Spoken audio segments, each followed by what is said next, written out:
Social मीडियावर अनेक कलाकार ऍक्टिव्ह असतात. बरोबर. तुम्ही सुद्धा सोशल मीडियावर ऍक्टिव्ह आहात का? आणि कशा पद्धतीने अनेक कलाकार सोशल मीडियावर रील बनवण्यात पण व्यस्त, याकडे कसं बघतात? हिरोईनचं लग्न झालंय, त्यांच्याबद्दलचा कसा अनुभव होता आणि त्या चित्रपटात पण मेन लीड रोल त्या मंदानाबद्दल. रश्मिका सोबत एवढी मोठी हिरोईन आहे तर ती कदाचित बोलेल का, किंवा सेकंडरी कॅरेक्टरमध्ये मी होतो तर आपल्याला ती का बोलेल, पण तसं नाही आहे काही. असं होतं की आपण हिंदी सिनेमाच्या सेटवर जातो, तिथलं वातावरण बघून आपण जरा डिप्रेशनमध्ये जातो, किंवा थोडंसं जरा चलबिचल असते आपल्या मनात की इथं काय होईल, आपलं कसं होईल काय. नमस्कार, मी आपल्या सर्वांचा मित्र अक्षय राजे ताटे. खरं तर छत्रपती संभाजीनगरचे भूमिपुत्र आणि आता मुंबईमध्ये अनेक मराठी चित्रपटात, हिंदी चित्रपटातनं दमदार अभिनयाने, आपल्या सुंदर अशा कलाकारीने सर्वांना प्रभावित करणारे अभिनेते आपल्यासोबत आहेत. खरं तर गर्वाची गोष्ट अशी आहे की छत्रपती संभाजीनगर ते मुंबई असा त्यांचा प्रवासही खूप प्रेरणादायी आहे. तोच आपण आज जाणून घेणार आहोत की मराठी इंडस्ट्री आणि हिंदी इंडस्ट्री यातला काय त्यांचा अनुभव आहे. आपले संभाजीनगरचे भूमिपुत्र असलेले शैलेश दादा कोरडे यांच्याकडे. नमस्कार सर. नमस्कार. खरं तर आनंद होतोय आपल्यासारखा कलाकार आम्हाला आज भेटतोय. काय सांगाल, तुम्ही छत्रपती संभाजीनगर ते मुंबई हा जो प्रवास आहे आणि अभिनयाची सुरुवात कशी झाली? मी इथं नाट्यशास्त्राला होतो, सरस्वती भुवन कॉलेजला मी नाट्यशास्त्र घेतलंय आणि त्यानंतर मी डॉक्टर बाबासाहेब आंबेडकर मराठवाडा विद्यापीठात पोस्ट ग्रॅज्युएशन पण नाट्यशास्त्रात झालं आहे माझं. मग नाटक करत, पथनाट्य करत, अँकरिंग करत, असं बरेचसे उद्योग करून मग शेवटी आता मुंबई गाठली आणि चालले मुंबईत काम. खरं तर मराठवाड्यातला मुलगा जेव्हा मुंबईत जातो तर कसा अनुभव येतो? कारण की अनेकदा त्याला सवय नसती, मराठवाडा वेगळं आहे, क्षेत्र आहे आणि मुंबई सारखी गर्दी त्याला सहन होत नाही. बरोबर. तो अनुभव कसा? मुंबई महानगर आहे त्यामुळे जरा छोट्या शहरातून, छोटं शहर नाही म्हणता येणार, आपलं संभाजीनगर खूप मोठं शहर आहे तसं पाहायला गेलं तर, मराठवाड्याची राजधानी आहे. पण तरी एक फरक पडतोच, कल्चरली फरक पडतो. आपण तिथे गेल्यानंतर जरा कलाकार बुजतो, जरा तिथली ज्याला आपण हिंदीत चकाचौंध म्हणतो त्या सगळ्या झगमगाटात आपण जरा दबल्यासारखं होतं. पण तुम्हाला स्वतःवर विश्वास असला आणि तुमच्या टॅलेंटवर तुम्हाला विश्वास असला मग बाकी कशाचीच गरज पडत नाही. आणि मुळात मराठी किंवा कुठल्याही क्षेत्रात ग्रामीण भागातून किंवा छोट्या शहरातून आलेली जी व्यक्ती असतात, जी लोक असतात, जे कलाकार असतात ते जास्त उमदे असतात, कारण की त्यांना त्यांचा रूट मातीशी असतात, त्यांना त्यांच्या कल्चरबद्दल बरीच माहिती असते, त्यामुळे ते उजवे ठरतात बरेचदा. हां, ती गोष्ट खरी आहे, कारण त्यांना स्ट्रगलचा अनुभव असतो. राईट. त्यामुळे पहिला मालिका किंवा चित्रपटातला पहिला जो तुम्हाला संधी मिळाली तो अनुभव कसा होता आणि कोणती मालिका होती? झी मराठीवर लग्नाची वाईफ वेडिंगची बायको नावाची सिरियल होती. ओके. त्यात मला पहिल्यांदा ब्रेक मिळाला. ती नाशिकला शूट व्हायची आणि लॉकडाऊनच्या आधी ती सिरियल सुरू झाली होती. अनुभव चांगलाच होता, म्हणजे सगळे लोक ओळखतात तुम्हाला. नाटकाचा प्रेक्षक कसं आहे, नाट्य वर्तुळात तुमची ओळख असते. पण मालिकामधून तुम्ही जगभर पोहोचता. म्हणजे झी मराठी किंवा इतर जे सगळे चॅनल्स आहेत, स्टार प्रवाह आहे, कलर्स मराठी आहे, ही जगभरात पाहिली जात असल्यामुळं, म्हणजे जिथं जिथं मराठी माणूस आहे तिथं तिथं ह्या सिरियल्स पाहिल्या जातात, खूप आवडीनं पाहतात.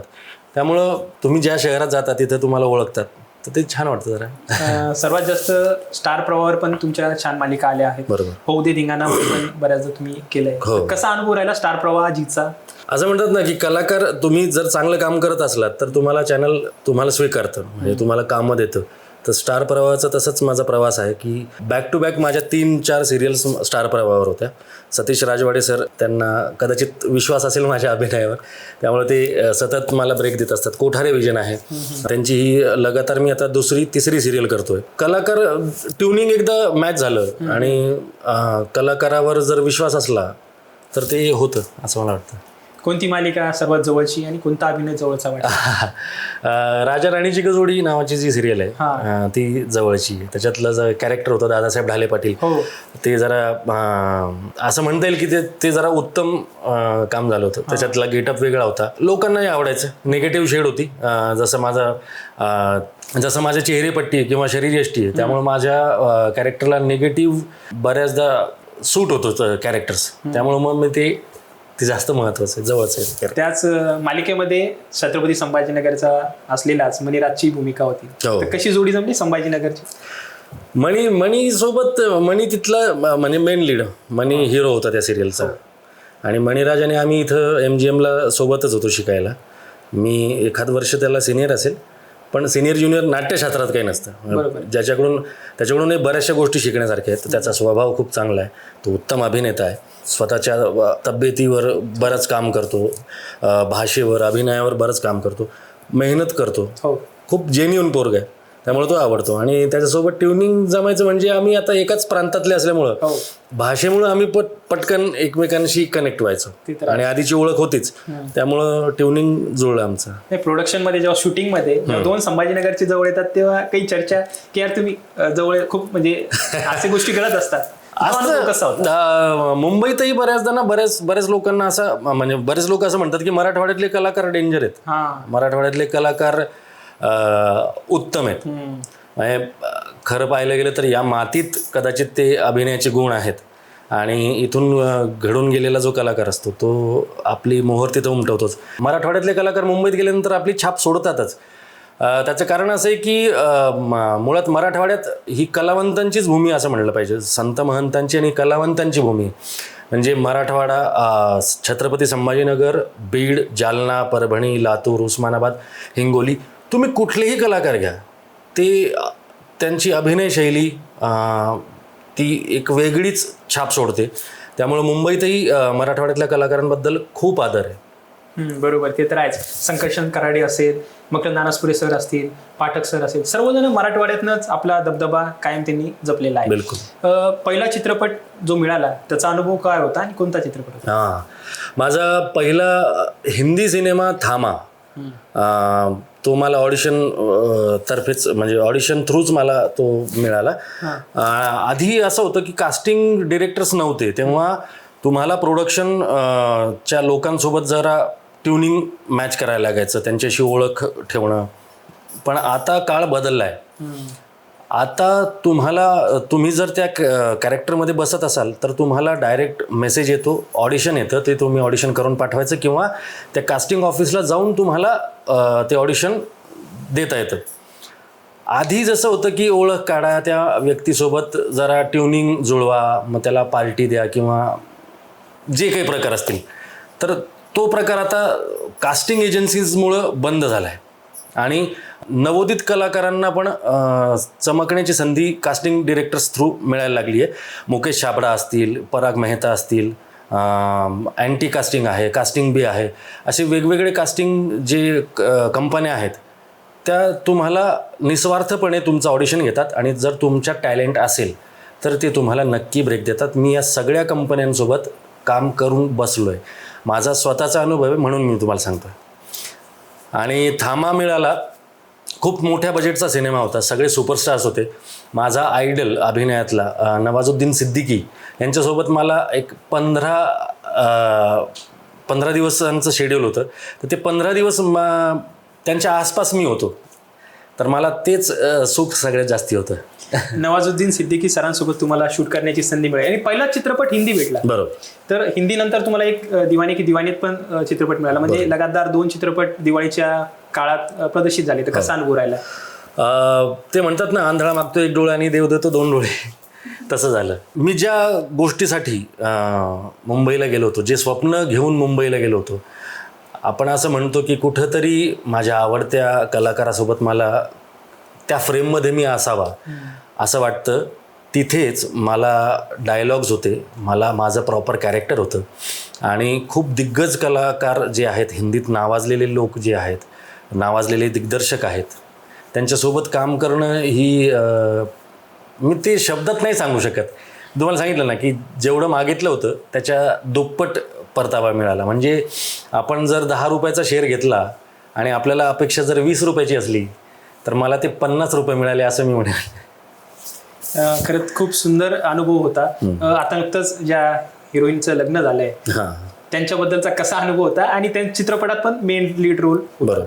त्या मंदानाबद्दल? रश्मिका मंदाना आमचा तसं फार काही संबंध नव्हता, पण आम्ही एकाच सेटवर होतो. म्हणजे थामामधलं जे मंदिर आहे त्या मंदिरात आम्ही 3च कलाकार होतो आणि शिवाय आयुष्मान खुराना, रश्मिका मंदाना आणि नवाजुद्दीन सिद्दीकी आणि इतर जे निगेटिव्ह कॅरेक्टर होते ते त्यांचं तिथं वावर असायचा. तर बाकीचे जे लोक होते, गावकरी किंवा ज्युनियर्स जे होते, ते खाली असायचे आणि आम्ही 3च लोक वरती असायचो. रश्मिकासोबत ट्युनिंग आपल्याला असं वाटतं की एवढी मोठी हिरोईन आहे तर ती कदाचित बोलेल का, किंवा आपल्या म्हणजे सेकंडरी कॅरेक्टर म्हणता येईल, माझं सेकंडरी कॅरेक्टरमध्ये मी होतो, तर आपल्याला ती का बोलेल. पण तसं नाही आहे काही. ते खूपच डाऊन टू अर्थ कलाकार आहेत. बऱ्याचदा तर सेटवर ते येत आहेत हे जाणवतसुद्धा नाही, ते आपल्या बाजूला येऊन उभे राहिलेले असतात. हे लोक खूप प्रोफेशनल आहेत आपापल्या कामाबद्दल. म्हणजे नवाजुद्दीन सिद्दीकी असतील, आयुष्यमान खुराना किंवा रश्मिकासुद्धा, यांना जेव्हा हे फ्लोअरवर येतात, जेव्हा ते सेटवर येतात, तेव्हा ते अत्यंत डाऊन टू अर्थ असतात, सामान्य माणसांसारखेच असतात.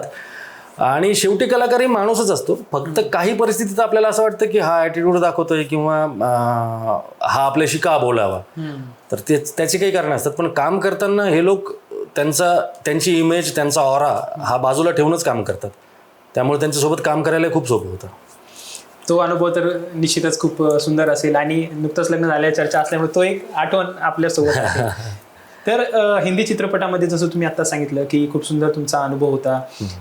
तुम्ही वेब सिरीज सुद्धा केली, तर वेब सिरीजचा कसा अनुभव राहिला? मुंबईत गेल्यानंतर सगळ्यात आधी मला सिनेमा करण्याअगोदर मी वेब सिरीजच केली आहे. म्हणजे आदित्य सरपोतदार सर जे खूप मोठे डिरेक्टर आहेत, ज्यांनी मराठीत खूप काम केलं आहे आणि आता ते हिंदीतले एक आघाडीचे दिग्दर्शक आहेत. थामाचे डिरेक्टर तेच आहेत.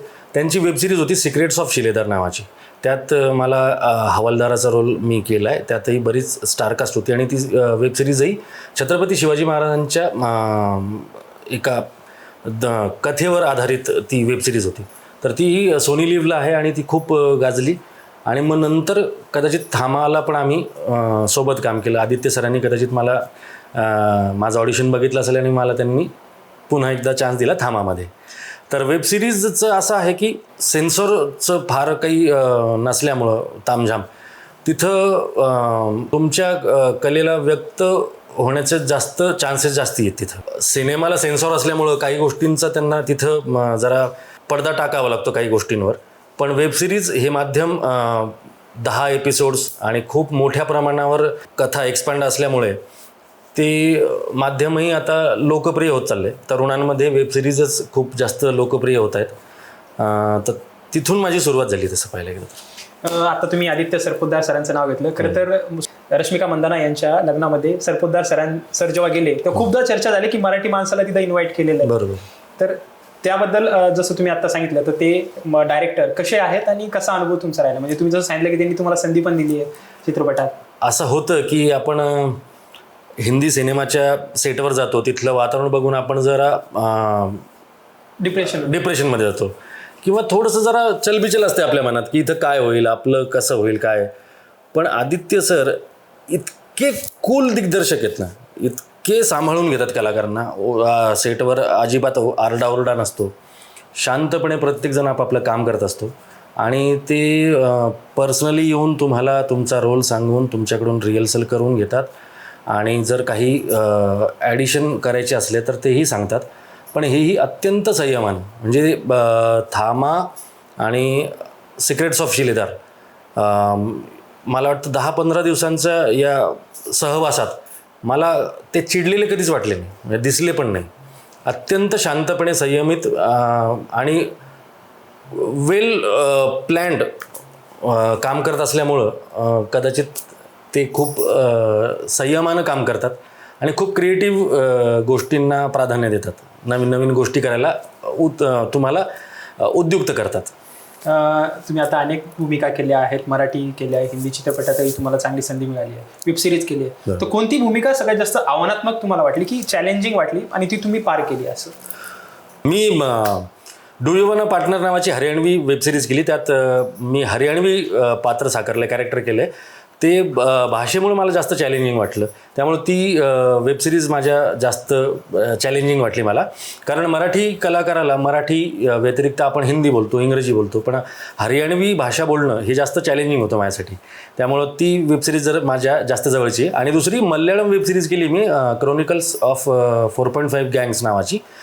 ती मी विशाखापट्टणमला जाऊन शूट केली आणि तिथले जे सुपरस्टार आहे जगदीश सर, त्यांच्यासोबत मी केली ती. तोही अनुभव खूप ग्रेट होता. पण तिथं मला हिंदीच बोलायचं होतं. मुंबईचा मी पोलीसवाला असतो आणि मी तिथं जाऊन ते सगळे लोक मल्याळममध्ये बोलत होते, पण माझी जी वाक्य होती ती मी त्यांच्याशी हिंदीमध्येच संभाषण साधत होतो, त्यामुळे मला ते सोपं पडलं जास्ती. हरियाणवी जसं तुम्ही आता बोललात की हरियाणवी भाषा होती, त्यातला एखादा डायलॉग जो तुम्हाला अजूनही आठवतो की हरियाणवीमध्ये मी बोललोय? हां, तर त्याच्यात सिच्युएशन अशी आहे की मी ट्रक ट्रान्सपोर्टेशनचा लीडर असतो आणि मी त्यांचा ट्रान्सपोर्ट बंद करतो, त्यामुळे मला ते उचलून आणतात आणि माझं इंट्रोगेशन चाललेलं असतं आणि मग तिथं त्यांचा फोन येतो, अरे मैडम कौन हो आप, और यो ठुल्लो से क्यों उठवाया मेरे को, क्या करना क्या चाहती हो. आणि मग ते असं ते डिबेट आहे. तर नंतर ते माझा हात तोडतात, मग मी त्याच्यात शिवे वगैरे देतो, जे आता इथं देणं बरोबर नाही आहे, पण मग असं ते आहे. पण ती वेबसिरीज नक्की बघा, त्यात एक वेगळा रोल आहे माझा. निश्चितच. खरं तर हिंदीमधला जे तुमचा पहिला चित्रपट होता त्यातला जो डायलॉग आहे त्याबद्दल काय सांगाल? कारण की पहिलाच चित्रपट हिंदी आणि त्यात हिंदी डायलॉग. प्रेशरच खूप होतं थामाचा पहिल्यांदा, आणि मला माहितीही नव्हतं की तिथं गेल्यानंतर आपल्याला, कारण जेव्हा माझं कास्टिंग झालं तेव्हा मला असं वाटलं की ठीक आहे हिंदीत झालं आहे, पण बघूया आता आपल्याला काय मिळतं, काय नशिबी. पण जेव्हा स्क्रिप्ट आलं आणि तिथं जेव्हा माझ्या नावासमोर एक माझं नाव लिहिलेलं होतं आणि माझा संवाद होता, मग मी त्याची तयारी केली. तिथं गेलो आणि नवाजुद्दीन सर आणि ते आयुष्यमान खुराना आणि रश्मिकासोबतच आमचा सीन होता. आणि अचानक असं झालं की ते डायलॉग चेंज केला आयुष्यमान सरांनी. त्यांनी मला बोलवलं आणि त्यांनी सांगितलं की ये जरा कुछ चेंज करते इसको हम. मग आदित्य सर आले आणि आदित्य सरांनी मला दुसरा डायलॉग दिला ऐन वेळेला. तर ते प्रेशर जास्ती होतं आणि ते ते असं असतं की तो मनुष्य जो असतो, आम्ही वॅम्पायर्स जो असतो, तर ते वॅम्पायर्सच्या जगात येतो आणि त्या मनुष्याला आपल्याला आता मारायचं आहे, या पद्धतीची आमची जरा प्लॅनिंग चाललेली असते. तर मग तिथं माझा संवाद असा आहे की ये इंसान है, इसका खून जहरीला है, इसे छोड़ दो. त्यावर आयुष्यमान सर एक पंच टाकतात, जो ते थिएटरमध्ये आम्ही जेव्हा गेलो तेव्हा त्या सीनला सुद्धा टाळ्या पडल्या, त्या पंचला टाळ्या पडल्या. ते क्रेडिट आहे खरं तर आयुष्यमान सरांचंच आहे, पण त्याचा एक भाग मला होता आलं, याचा मला जास्त आनंद आहे. खरं तर खूप जबरदस्त तुमचा अनुभव राहिला आहे. खरं तर अनेक नवोदित कलाकार मराठी इंडस्ट्री असो हिंदी इंडस्ट्रीमध्ये स्ट्रगल करतात. तर तो जो अनुभव आहे, अनेक लोक येतात निराश होतात, ही इंडस्ट्रीमध्ये काम करताना काय खते पाळले पाहिजे? सगळ्यात आधी तुम्हाला पेशन्स असले पाहिजे तुमच्याकडं. वाट पाहणं या क्षेत्रातलं काय म्हणता येईल न टाळता येणारी गोष्ट आहे. त्यामुळं तुमच्यात पेशन्स असणं अत्यंत आवश्यक आहे. जर तुम्हाला संयम ठेवता येत नसेल तर तुम्ही या क्षेत्रात येण्या अगोदर एकदा विचार करावा असं मला वाटतं. कारण तुम्हाला संधी आज मिळेल, एका महिन्यानंतर मिळेल, एका वर्षानंतर मिळेल की 10 वर्षानंतर मिळेल, हे कोणीच सांगू शकत नाही. आपण बघतो बरेचसे चांगले कलाकारसुद्धा घरी बसलेले असतात आणि काही कलाकार असे सुद्धा असतात की आपल्याला असंही वाटतं की यांना संधी का मिळाली असेल. तर त्या गोष्टी वेगळ्या आहेत. तर तुम्ही या क्षेत्रात जर येणार असाल तर तुम्हाला संयम ठेवणं अत्यंत आवश्यक आहे. पण मला दुसरी गोष्ट अशी वाटते की जो मेहनत करतो त्याला एक ना एक दिवस यश नक्कीच मिळतं. निश्चितच. सर्वात महत्त्वाचं म्हणजे रॅपिड फायर आपण विचारूया. सर्वात आवडता अभिनेते सगळे वेगवेगळे आवडतात. तसं पाहायला गेलं तर प्रत्येकाचा एक वेगवेगळा जॉनर आहे. तसं नवाजुद्दीन सिद्दीकी आहेत, मनोज वाजपेयी आहेत, के मेनन आहेत. मी ते सांगितलं ना, प्रत्येक जॉनरचं एक व्यक्ती म्हणजे अभिषेक बच्चनही आवडतो मला, ऋतिक रोशन.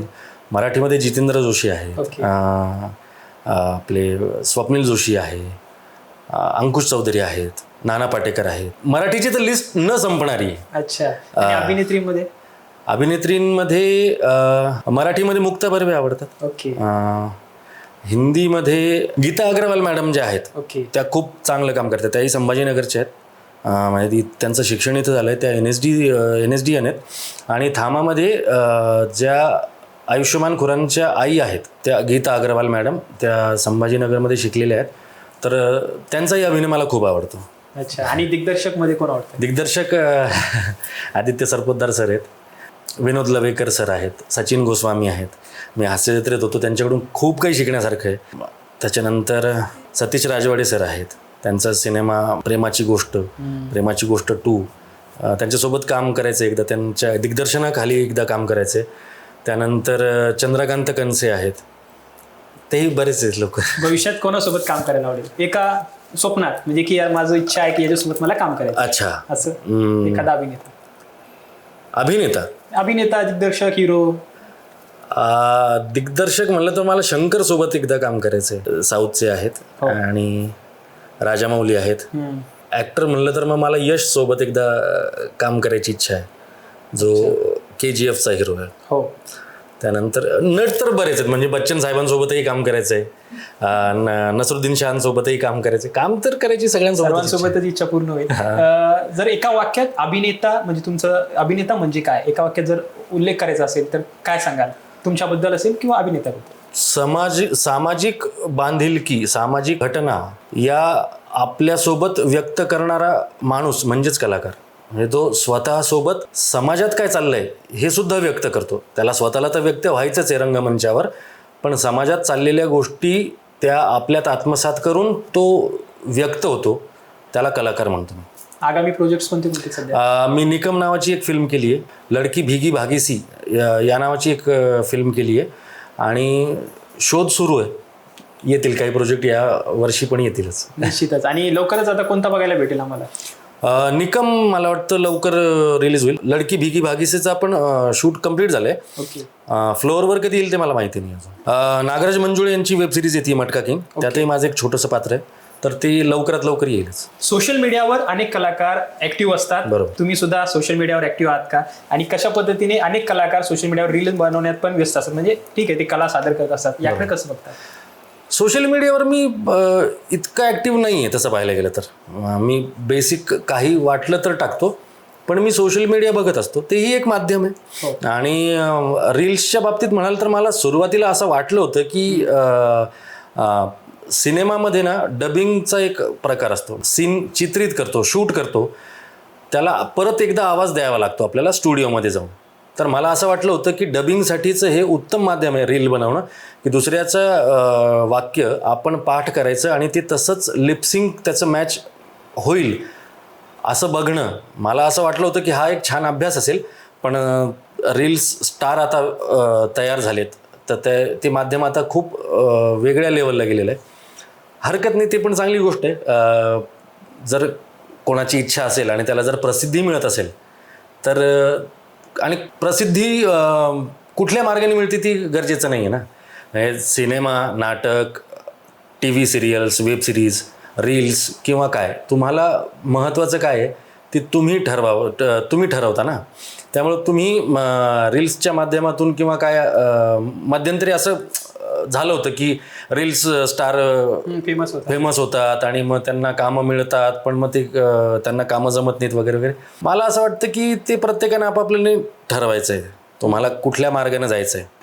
जाता जाता प्रेक्षकांना काय संदेश द्याल तुमचे चित्रपट किंवा भूमिका बघण्यासाठी? आता काळ बदलला आहे, आता AI चा काळ आलेला आहे. तसं म्हणायला गेलं तर असं म्हणतात की आता कामं कमी होतील किंवा काय, पण मला असं वाटतं की जिवंत कला जी आहे, माणसाद्वारे प्रदर्शित केली जाणारी कला आहे, ती कधीच संपू शकणार नाही. त्यामुळं जास्तीत जास्त सिनेमे बघा, अर्थपूर्ण, आशयपूर्ण, विषयपूर्ण. तुम्हाला आवडणारे जॉनरचे किंवा न आवडणारे जॉनरचेही सिनेमे बघा, त्याच्यावर चर्चा करा. आवडले तर जरूर तुम्ही सोशल मीडियावर किंवा कुठंही व्यक्त व्हा, आणि जर नाही आवडले तरीही व्यक्त व्हा, पण सिनेमा बघा. सिनेमा बघणं मला वाटतं जिवंतपणाचं लक्षण आहे. निश्चितच. खरं तर खूप छान सरांनी वेळ दिला. अख्ख्या म्हणजे मुंबईमधनं छत्रपती संभाजीनगरमध्ये येऊन त्यांनी अमूल्य असा वेळ दिला. आणि निश्चितच येणाऱ्या काळात ज्यांनी जे कलाकारांचे सोबत त्यांना काम करायचे ते निश्चितच त्यांच्यासोबत संधी मिळो, आणि येणाऱ्या काळात आम्हाला चांगले चांगले अभिनय, दर्जेदार चित्रपट त्यांच्याकडनं बघावं अशी इच्छाही कर म्हणून आम्ही व्यक्त करतोय. धन्यवाद सर. थँक्यू. खरंच खूप खूप धन्यवाद. थँक्यू.